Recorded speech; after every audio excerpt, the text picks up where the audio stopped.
오늘 우리 요한복음 3장 16절로 21절 우리 말씀에 보면 우리가 너무나도 우리에게 익숙한 하나님이 세상을 이처럼 사랑하사 독생자를 주셨다. 우리가 이처럼 사랑하셨다라고 하는 우리가 이 말씀을 봅니다. 우리가 예수 믿는 우리 성도들, 하나님의 구원받은 우리 성도들은 사실 우리가 이 세상에서 무엇보다도 우리가 하나님의 은혜로 구원을 받았다라고 한다면 상상할 수 없는 하나님의 축복을 받은 우리들인 줄로 믿습니다. 사람은 누구나 세상에 태어나서 한평생을 살다가 하나님이 오라고 부르시면 또 우리는 언젠가는 세상을 가야 되는 거지요. 우리가 오는 데에는 순서가 있다고 그러지만 가는 데에는 순서가 없다. 사실 우리 1년 동안 지나오면서 우리나라만 보더라도요, 저는 깜짝 놀랐어요. 1년에 행방불명이 되는 청소년들이 10,000명이 넘는다고 그러잖아요. 우리나라에. 이해가 안 가죠. 행방불명이 되는 이 청소년이 10,000명이 넘고 교통사고로 죽는 사람들이 요즘은 좀 많이 줄었다고 그럽니다만은 전에는 한 10,000명이 넘는 사람이 교통사고로 죽음을 당하고 또 언제 한번 어떤 뉴스를 보니까 자전거 사고로 죽는 분들도 상당히 많은 거예요. 자전거 1년에 하루에 1명 이상은 자전거를 타다가 이제 사고로 죽는 사람이 있는데, 여러분 자전거는 건강한 사람들이 타는 거 아니겠습니까? 우리 교회 가끔 오는 어느 경찰관이 계십니다. 그분은 경찰대학을 나왔고 경찰 세계에서도 장래가 촉망되는 그런 분이셨는데, 여주 양평으로 오게 된 거는 자전거 타기 좋아서 양평을 지원해서 왔습니다. 그러니까 자기는 진급하는 것도 별로 신경도 안 쓰고 그저 열심히 자전거 타고 여주를 출퇴근할 때도 양평에서 여주까지 자전거를 타고 다니고, 또 무슨 전국 대회 나가가지고 아마추어 대회 나가가지고 1, 2등을 하고 하면 최고로 잘 타는 거죠. 그런데 이분이 자전거로 사고가 한 몇 번 났어요. 마지막에 한번 사고가 나가지고 지금은 몸을 많이 못 씁니다. 한쪽이 불편하고 겨우 지금 이제 경찰 근무를 하고 있기는 하지만은 그런 분이 계신데, 1년 동안에 우리가 이 작은 나라에서 돌아가는 모든 이 역사들을 보게 되면 정말 우리는 상상할 수 없는 그런 일들이 많이 일어난다는, 그 속에 우리는 한 사람이라고 하는 거예요. 그 중에 한 사람. 그런데 만약에 이 세상에 와서 살다가 돈 많이 벌고 어떻고 한 것은 우리가 뒤로 차치하고라도 한 인생으로 이 세상을 살다가 만약에 구원받지 못하고 죽는다면 그것처럼 우리가 슬픈 인생이 어디가 있겠느냐라고 하는 거죠.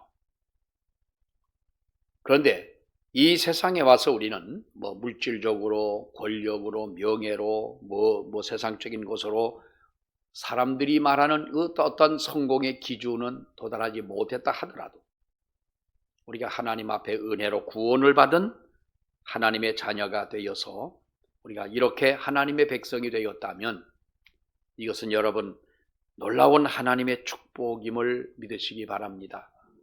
이것은 큰 은혜 중에 은혜이고 하나님의 축복 중에 축복인 줄로 믿습니다. 이보다 더 큰 하나님의 은혜가 어디가 있겠어요? 상상할 수 없는 이 하나님의 은혜인데, 우리가 구원이라고 하는 것은 그렇습니다. 예수를 믿고 마지막 때에 하나님께서 우리 영혼을 부르셔서 영과 육이 분리가 되는 그 순간에 우리의 영혼이 하나님 나라에 들어가는 것으로 구원은 그렇게 말씀하고 있지 않습니다.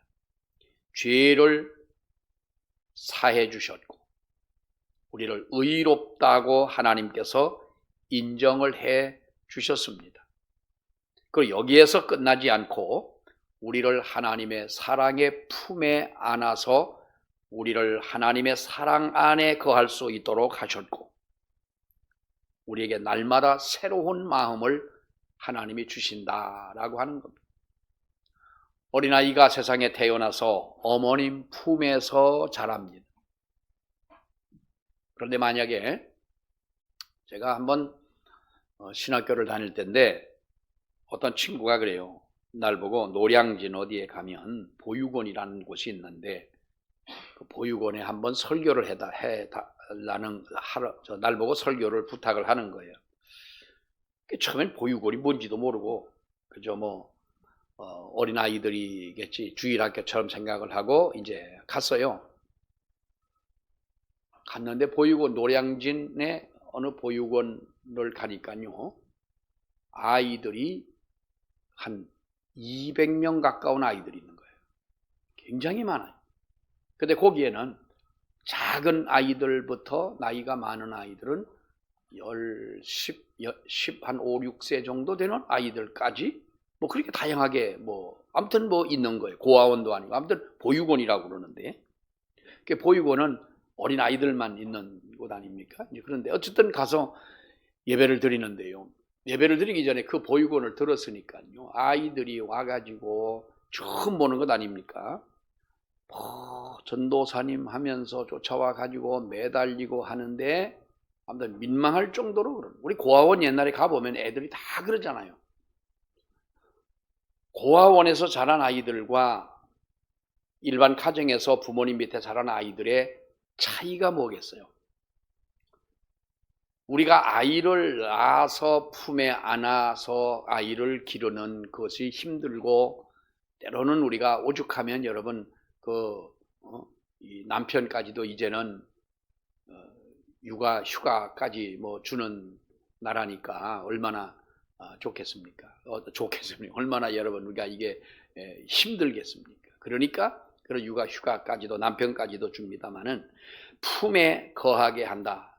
어머님의 품 안에서 자라는 그 아이의 정서적인 것과 먹는 것과 입는 것과 배운 것과 모든 것이 다 풍족하다 할지라도 어머님의 품을 떠난 아이들의 정서적인 그 차이는 우리가 이것은 비교가 불가능한 그런 상태의 심리라고 하는 것이죠.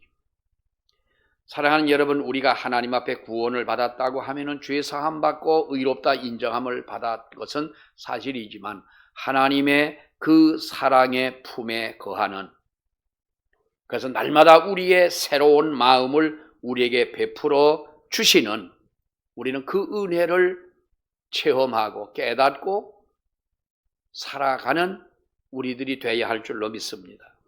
우리의 삶에 필요한 구체적인 은혜, 우리가 이 세상을 잘 헤아리고 잘 살아갈 수 있는 지혜와 통찰력, 이것도 하나님이 주시는 지혜 아닙니까?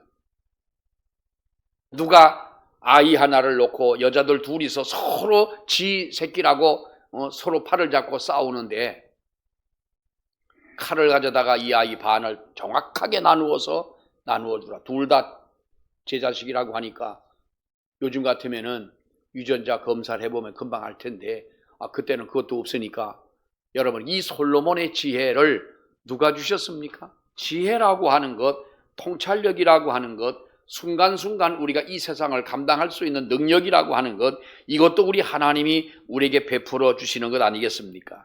또 성령의 인도와 모든 것이 합력해 선을 이루을 수 있는 은혜와 하나님의 놀라운 축복, 그리고 최종적으로 하나님의 나라에 들어가는 영생의 은혜의 자리에 들어갈 수 있기까지 우리를 인도하시는 그 은혜, 이것이 우리가 구원 아니겠습니까? 우리가 구원받은 하나님의 자녀라고 하면서 죄사함 받고 의롭다 칭함 받고 하나님이 나를 인도해 주실 것이라고 하는 바로 그와 같은 어떻게 보면은 막연한 어떤 이론적인 지식적인 것만으로 우리의 신앙이 아니라 아이가 어머님의 품 안에 안겨 어머님의 심장 소리와 교감을 하고 정서적으로 안정을 느끼고, 요즘 아이들은요, 나는 우리 지혜가 걱정이 되는 게 요즘 애들은 되게 똑똑하다. 태어나면 한 달도 될까 말까 한 아이가 땅바닥에 누인 것과 안아준 것을 아는 거예요. 기가 막힌 거예요. 그러니 귀신이 뭐 역사하겠어요? 얼마나 무섭겠어, 귀신이 볼 때. 야, 인간이 보통이 아니로구나. 그러니까 안아주면 가만히 있고 땅에 놓으면 울고. 참 요즘 아이들은요, 그 안아줄 때에, 여러분, 그 땅바닥에 누워 있을 때에 그 아이의 어떤 허전한 마음이 벌써 생겼다는 것 아니겠어요? 안아주고 자기를, 어떤 엄마가 그럽니다. 솔직히 말하면 우리 며느리 얘기인데요. 애가 칭얼거려가지고 벌써 안으려고 손만 등에 닿으면 지 같은 걸 이렇게 움직인대. 근데 그 얘기를 들은 지가 한 달쯤 거의 된 것 같은데, 진짜인지 아닌지 나 그거 모르겠어. 뭐 아이 엄마는 하루에 몇 번씩 거짓말을 한다고 그럽디다마는, 근데 우리 며느리가 거짓말을 할 리는 없을 텐데, 아무튼 그런다는 거예요.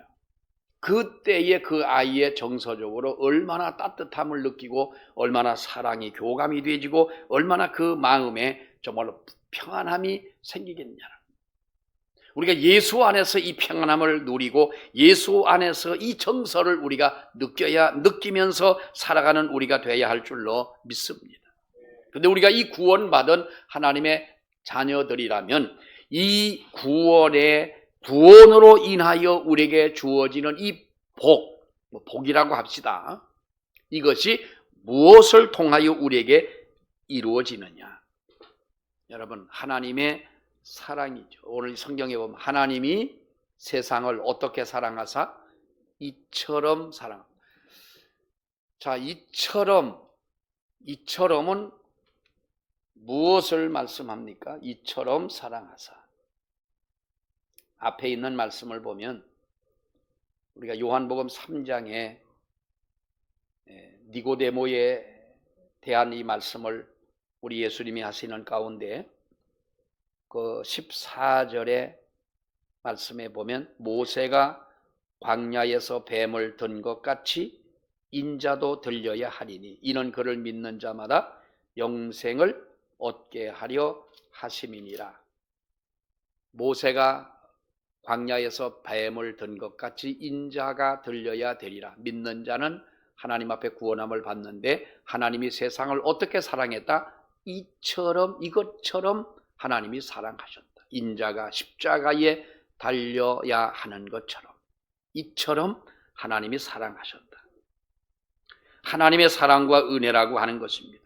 여러분, 하나님의 사랑을 표현하기는 해야 되겠는데 인간의 말로, 인간의 언어로 하나님의 놀라운 그 사랑을 표현할 길이 없는 겁니다. 너무 고마우면, 우리가 어떤 사람에게 받는 사랑과 은혜가 너무 고마울 때 여러분은 그것을 뭘로 어떻게 표현하십니까? 돈을 줍니까? 돈 가지고도 안 되는 거죠. 너무 고맙고 너무 감사할 때는요, 사람이 표현이 안 됩니다. 그러니까 어떤 사람은 눈물로, 어떤 사람은 아무 말도 하지 못하는, 우리가 그것이 정말 어떤 사랑을 표현하는 마음 아니겠어요? 하나님의 놀라운 이 사랑을 표현은 하기는 해야 되겠는데 달리 표현할 방법은 없어요. 그러니까 그냥 어떻게 해서 이처럼 하나님이 사랑하셨다. 앞에서 말씀한 것처럼 모세가 광야에서 뱀을 들고 불뱀에 물려 죽어가던 많은 사람들이, 멸망하던 사람들이 뱀을 쳐다보고 구원을 받았는데 인자도 이렇게 들려야 하리라. 이는 그를 믿는 자마다 영생을 얻게 하기 위함이라. 하나님이 이렇게 우리를 사랑하셨다.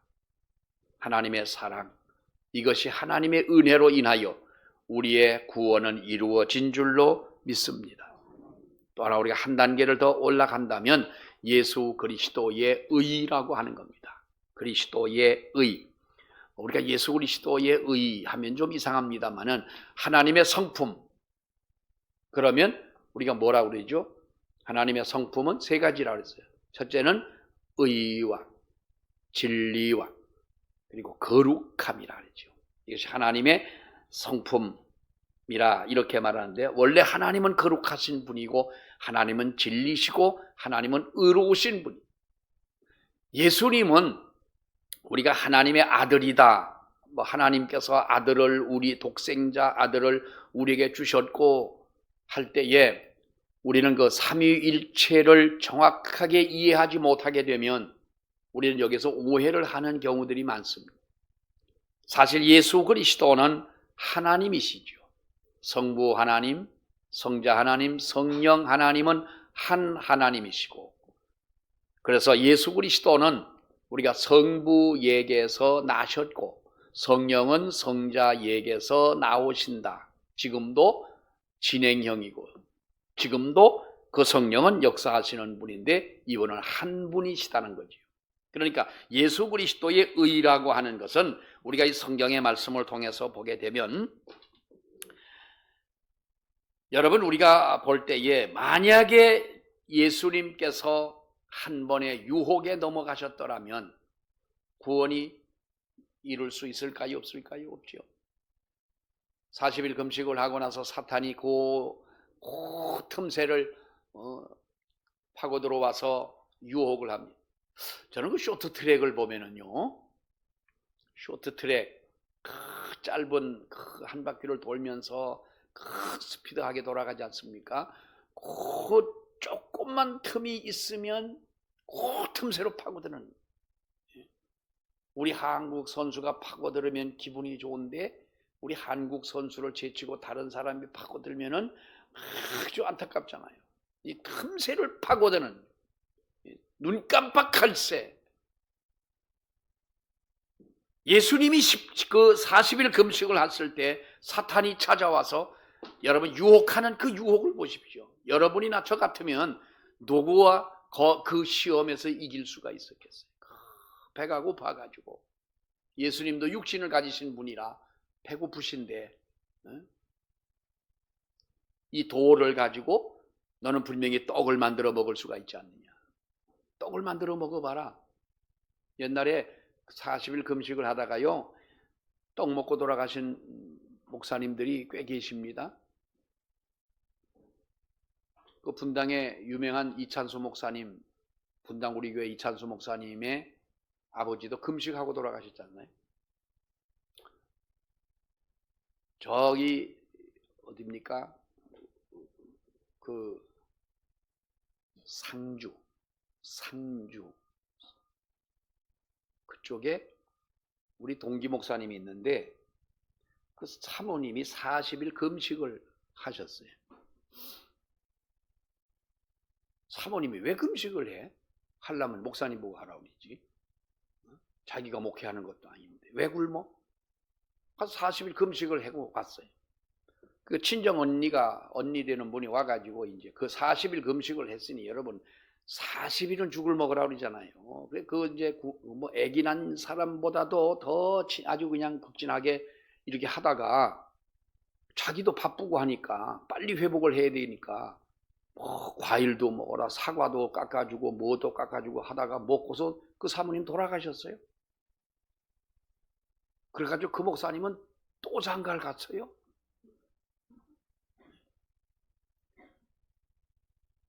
뭐 멀리까지 얘기할 게 뭐 있어요. 저 송촌리에 보면, 지금 그 교회는 아닙니다만은 옛날 송촌 초등학교 앞에 길 옆에 지금은 쓰러져가는 집인데 거기 어떤 목사님이 오셔가지고 개척을 했어요. 그 목사님이 한번 찾아오셨길래 저도 한번 그 교회를 찾아가서 그 목사님 사모님을 뵀습니다만은 얼마 전에 그 사모님이 돌아가셨대. 왜 그러냐? 금식을 하고 돌아가셨다. 사모님들은 절대로 금식을 하면 안 될 줄로 믿습니다. 금식을 하면 남편 시키지 왜 본인이 할 이유는 없을 것 같아요. 배고픈 가장 약점을 건드리는 거예요. 제가 옛날에 일주일 동안 금식하다 나는 이제 세상을 하직하는구나 라고 생각을 했어요. 나는 금식은 못하겠더라고요.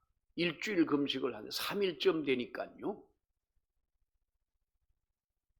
아니 평소에는 밥 먹자고 하지도 않던 인간이 왜 밥을 먹자고야. 난 그 참 보기 신기해요. 아니 왜 먹을 게 그렇게 또 많이 생겨. 참 웃기더라고 보니까. 여러분 이것이 사탄은 우리의 약점을 파고듭니다. 우리 예수님께서는 사랑하는 여러분 만약에 이러한 유혹 속에서라도 만약에 넘어졌다. 의를 이룰 수가 있겠네. 우리의 구원을 이룰 수가 있겠네. 중요한 것은 바꿔 생각을 해보세요. 우리는 예수님과 같은 의를 가지고 있는 사람은 아니지만 하나님께서 우리의 죄를 사하시고 우리를 의롭다 인정을 해 주셔서 하나님의 자녀가 되었다면 우리가 이 세상을 살아가는 동안 하나님의 거룩하신 그 성품을 담기 위하여 힘쓰고 노력하지 않으면 우리의 구원의 완성이 이루어지지 않는다는 거예요. 예수 그리스도의 의를 우리가 가져야 된다는 거예요. 닮아가야 된다는 것이죠. 자, 그 다음에는 예수 그리스도의 죽음이죠. 십자가의 죽음. 구원은 그리스도의 죽음을 통해서 우리에게 주어졌습니다. 예수님의 순종만으로 충분한 것은 아니었지요. 예수님의 의로 모든 사탄의 시험을 이기고 예수님이 하나님의 복음을 전하신 그것으로 구원은 완성된 것이 아니라 예수님의 십자가의 죽음을 통하여 우리의 구원은 완성이 되어졌다. 왜냐하면 우리의 죄에 대한 대가가 치러짐으로 하나님의 공의가 충족되어졌다 이렇게 말을 합니다. 그래서 예수 그리스도의 십자가의 죽으심을 통하여 우리의 구원이 이루어졌다. 여러분 우리 죄에 대한 그 대가 무엇입니까? 바로 주님의 십자가라는 거지요. 주님의 십자가는 우리의 죄를 처리하기 위한 그래서 대속의 십자가 이렇게 말합니다. 자, 그 다음에 보면 십자가로 우리의 구원이 완성된 것이 아니라 예수 그리스도의 부활로 우리의 구원은 또한 이루어져 가는 곳, 성장해 가고 완성돼 가는 줄로 믿습니다. 죽음에서 부활한 예수 그리스도의 부활을 통해서 구원은 이루어졌다. 십자가의 죽음에서 머문 우리의 믿음이 아니라 우리의 믿음은 바로 사흘 만에 부활하신 예수 그리스도의 부활의 그 은혜로 인하여 부활의 역사로 인하여 우리는 다시 부활의 믿음으로 성장하게 되는 줄로 믿습니다. 왜 우리는 안식일을 대신해서 우리가 주일을 지키는 겁니까? 주일을 지키는 것은 바로 예수님의 부활을 기념하기도 하고 또 우리가 부활을 믿고 그래서 우리가 이 하나님의 거룩한 주일을 지키게 됩니다만 그래서 구원받은 하나님의 백성들의 가장 기본적인 표식이라면 우리는 이 주일을 거룩하게 지키는 일인 것입니다. 주일을 유대인들이 안식일을 지켰던 것처럼 최선을 다해서 우리가 이 주일을 지켜야 된다. 여러분 바리새인들이 예수님에게 책망을 받았습니다. 한두 번 받은 것도 아니었지요. 그런데 책망받은 이유가 뭐냐 하면 그들의 형식주의에 빠져가지고 남을 판단하고 정죄하고 하는 그것 때문에 이 바리새인들이 책망을 받습니다마는 안식일을 지키는 일에만큼 그 바리새인들의 그 모든 정성 안식일을 지키는 그 자체를 우리가 따라갈 수만 있다면 이건 대단한 열심인 거예요. 아주 목숨을 걸거든, 안식일에 대해서. 형식주의에 빠지면은 물론 안 되겠습니다만은 우리가 이렇게 예수 그리스도의 부활을 믿는 우리들이라면 정말로 하나님 앞에 우리가 이와 같은 그 정성, 깨져서는 안 되는 우리의 고귀한 믿음, 이것을 지키기 위해 우리가 힘써야 된다는 거예요. 사실 우리 믿는 성도들에게 정성은 조금 부족하지요. 옛날에 어떤 할머니가 교회를 나오셨어요.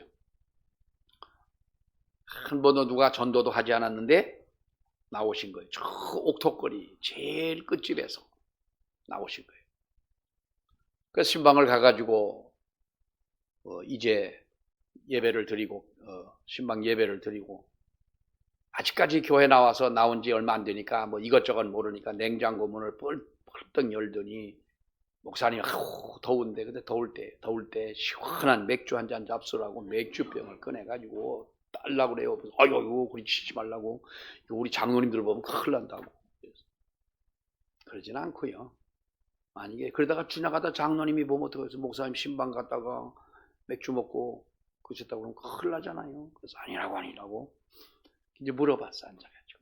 그랬더니 어떻게 교회를 나오셨냐? 그냥 나갔다는 거예요. 그냥 가만히 어느 날 잠을 가만히 자다 보니까 내가 30년 동안 절을 다녔는데 아유 이제 교회를 나가야 되겠다. 그래가지고 교회를 나왔다는 거예요. 근데 그분이요 새벽 예배부터 나오는데요. 새벽에 나올 때 그냥 나오지 않고요. 목욕 재배를 하고 이렇게 나오는데 여름에만 목욕을 하는 그 샤워를 하고 나오는 것이 아니라 그 좋은 겨울에도 그러시고 나오는 거예요. 정성이 지극하셨어요. 근데 그 정성이 무슨 정성이요? 불교의 정성. 열심히. 타종교 이단이라고 우리가 규정하는 사람들을 여러분 보세요. 그 사람들의 열심이 얼마나 열심이에요. 우리는 거기에 비해서 더 좋은 성경의 해석과 신학과 이런 교리적인 것을 배우고 구원의 확신을 가지고 믿는다고 하면서도 여호와의 증인들이 짝을 지어가지고 다니면서 여러분 아무리 전도를 해도 그 사람들은 지금 여기가 천국이라고 그러잖아. 개똥 받고 다니면서 남한테 욕먹고 다니면서 그렇게 땀 흘리고 고생하고 다니면서 안 먹으면 배고프고 여기가 천국이라는 거 아닙니까? 그러면서도 열심히 하는 걸 여러분 보세요. 그런데 거기에 반해서 어떻게 보면 가장 고급진 하나님의 말씀을 듣고 구원의 진리에 대한 이 진리가 가장 귀한 것이고 정말로 고급진 것을 우리가 가지고 있으면서도 왜 우리는 이 정성이 우리에게 그렇게도 부족하냐? 구원받은 성도는 형식주의를 우리가 조심해야 되는 줄로 믿습니다. 낙관주의는 좋은 거예요. 그러나 여러분, 우리의 신앙이 이렇게 나도 모르는 사이에 점점 굳어져 가고 생명력이 없는 그러한 믿음이 되어져서는 안 된다는 겁니다. 자, 또 하나는 우리 예수 그리스도의 중보라는 거죠. 중보. 우리가 중보 기도 뭐 그런 말 많이 합니다만은 하나님의 보좌 우편에 우리 예수님이 계신다. 이것은 보좌가 있는데 하나님이 성부 하나님이 계시고 여기는 성자 예수님이 계시고 이쪽에는 성령 하나님이 계시고 보좌가 그런 보좌는 아니지요. 중보자 하나님 보좌 우편에 계셔서 우리를 위해 기도하신다고 하는 말은 우리 예수 하나님의 사역적인 면에서 그렇게 말씀을 하시는 거지요. 우리를 위해 중보하신다라는 거예요. 우리의 죄를 대신 아련다. 이것은 우리가 알지 못하는 것까지도 하나님은 다 우리에게 이루어 주시는 하나님이시다. 예수님은 지금도 우리 가운데 역사하고 계시고 중보하고 계신다. 너희는 내게 부르짖으라. 그리하면 내가 네게 응답하겠고 내가 알지 못하는 크고 비밀한 일까지 하나님이 이루신다는 거예요. 이것이 하나님 예수 그리스도의 중보의 역사인 줄로 믿습니다. 그 다음에 보면 우리가 성령님의 은혜입니다. 여러분, 구원은 우리가 성령의 은혜를 통하여 우리가 반드시 서게 되는 줄로 믿습니다. 성령은 때로는 바람같이, 때로는 불과 같이 역사하신다 이렇게 말씀하고 있습니다마는, 성령께서 우리의 마음에 임하셔서 우리의 생각이 차원 있는 생각을 갖게 하고, 예수 그리스도의 마음을 갖게 하고, 예수 그리스도의 생각을 갖게 하고, 우리로 하여금 예수님처럼 살 수 있도록 마음을 가지고 살아갈 수 있도록 하시는 역사가 바로 성령의 은혜인 줄로 믿습니다. 성령은 항상 우리가 바른 길을 갈 수 있도록 지켜주시고 세상 끝날까지 우리 곁을 떠나지 않는 바로 그 주님의 역사인 것이지요. 하나님의 나라에 들어갈 때까지 우리가 넘어지지 않도록 우리를 인도해 주시는 하나님이시라는 거예요. 여기서부터 부산까지 가는 동안 우리가 도로를 운전하고 가다 보면 분명히 어떻게 가라고 하는 선이 그어져 있습니다. 선이 그어져 있죠. 요즘은 터널 안에도, 긴 터널에는 터널 안에서도 추월을 하라고 이렇게 점선을 해놓은 곳이 터널 안에도 몇 곳이 있습니다만은, 터널 안이나 다리 위에나 이런 데는 추월하면 위험하니까 이제 터널이 추월을 금합니다만은, 우리가 길을 가다 보면은 여기서는 추월을 해도 됩니다. 여기는 안 됩니다. 우리가 몇 킬로를 가야 됩니다. 여기서는 몇 킬로까지 갈 수가 있습니다.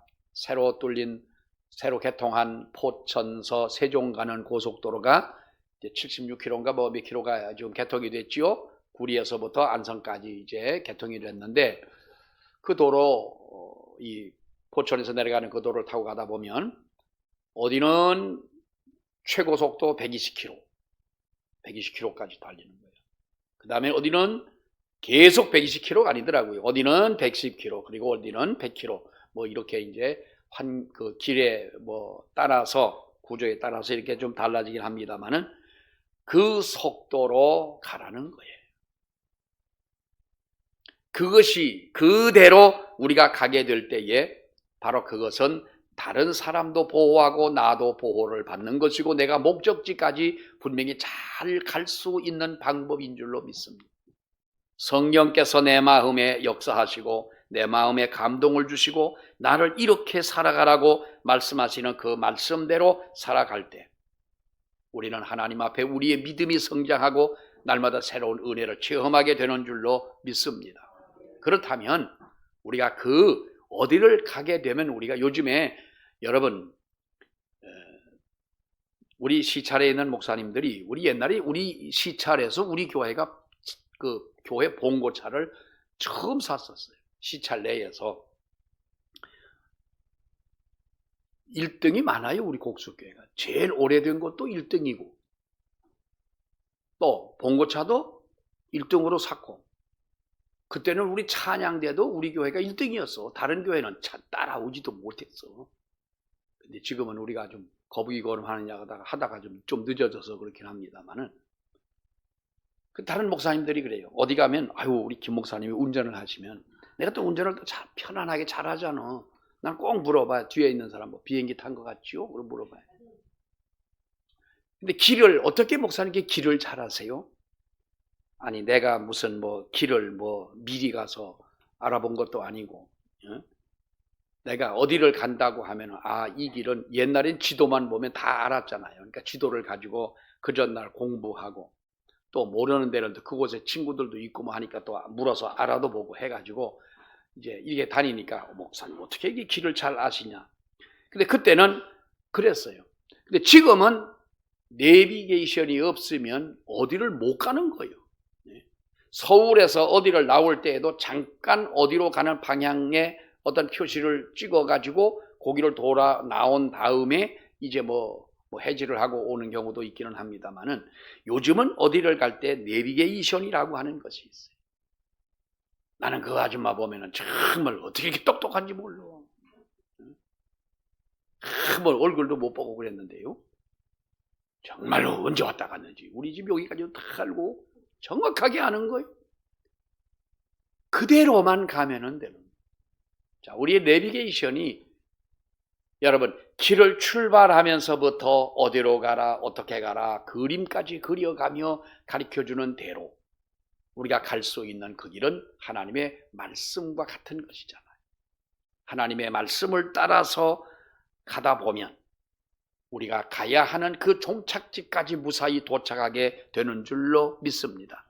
이 하나님의 말씀대로 가다 보면 하나님이 어떻게 하고 오라고 하는 그대로 하고 가게 되는 줄로 믿습니다. 여러분, 복음이 무엇입니까? 로마서 1장 12절에 있는 말씀을 보게 되면 이 복음은 하나님이 선지자들로 말미암아 그의 아들에 관하여 성경에 미리 약속하신 것이다 그랬어요.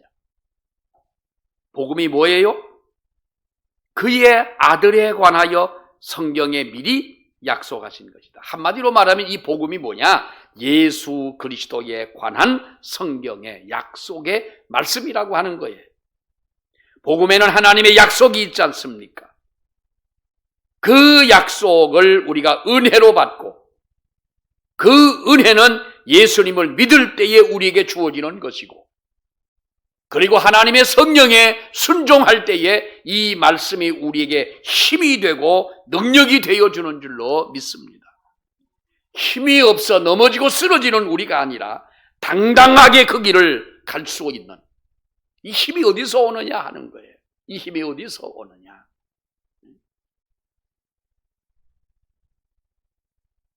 복음은 우리에게 구원에 관한 것을 목적지로 물론 우리가 삼고 있습니다만 이 구원을 이루기 위하여 우리에게는 구원 이상의 것을 가르쳐 준다는 거예요. 복음의 빛이 비추면 사람도 변화되지만 그 사람이 살고 있는 곳도 변화가 되는 거예요. 전 요즘에 오랜만에 한번 감기를 알아보니까요 안 좋더라고요. 머리도 아프고 열은 안 나서 그건 고마운데 감기를 좀 알아보니까 조금 알아봤더니 한동안 감기를 안 알아서 나는 감기는 안 하는가 보다. 누가 뭐 그래요.